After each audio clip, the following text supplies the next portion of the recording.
Hello guys! Naisipan kong gumawa ng ice cream dahil nga may napanood ako sa ibang platform na gumawa ng ice cream kaya nag-try din ako. So ito ang aking ingredients, 2 Nestle cream at 1 creamer ang ginamit ko. Nag-crush din ako ng Graham's na biscuit at nilahukan ko din ng langka. Actually, kaya ako naisipang gumawa ng ice cream ay nakaharvest kami ng langka sa tanim ng aking simader.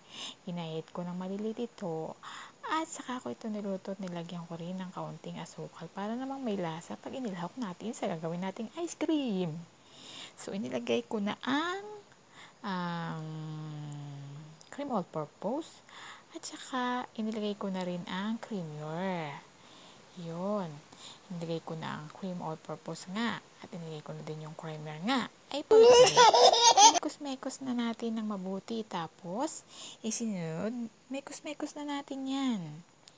At, inilagay ko na rin ang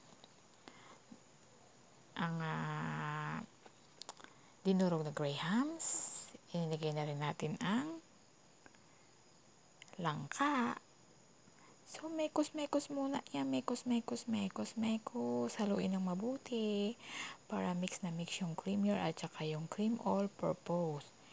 Yan. Tayo ay nag-crush ng Graham's at inilagay natin ito. Mekos.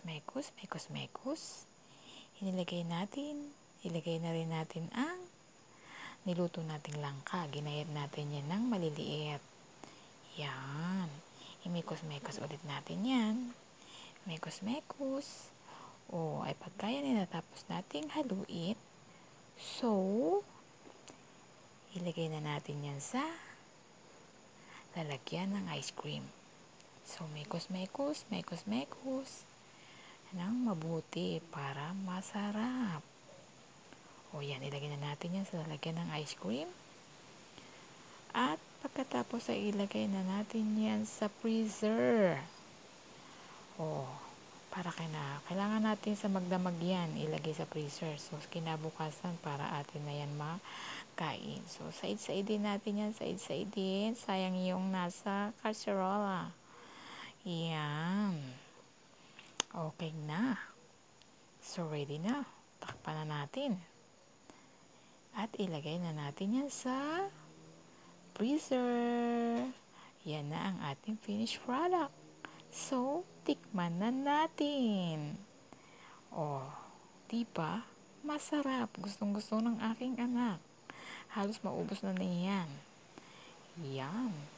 Ay, ang sarap-sarap. Kain na tayo, guys. Kain na tayo.